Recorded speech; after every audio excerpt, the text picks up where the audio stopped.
যদি আপনারা perfect pudding তৈরি করতে চান তাহলে আমার রেসিপিটা ফলো করতে পারেন। চলুন শুরু করা যাক। তো আমি এখানে পরিমাণ মতো চিনি নিয়ে নিয়েছি। চিনিটাকে আমি ভালোভাবে ক্যারামেল তৈরি করে নেব, কালারটা যাতে সুন্দরভাবে আসে। এই তো সুন্দর একটা কালার চলে আসছে। এবার আমি এটাকে যে বাটিতে পুডিংটা তৈরি করব ওই বাটিতে রেখে দিলাম। তো এখানে আমি 3টা ডিম নিয়ে নিয়েছি। ডিমটাকে আমি হালকা চিনি দিয়ে ফেটিয়ে নেব।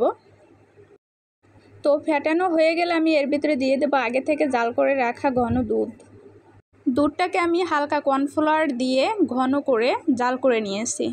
এতে করে একটা পারফেক্ট পুডিং হয়ে যাবে।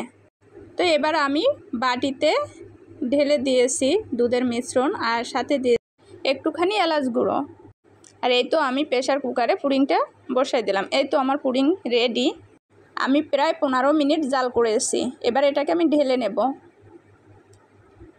দেখেন তৈরি হয়ে গেল পারফেক্ট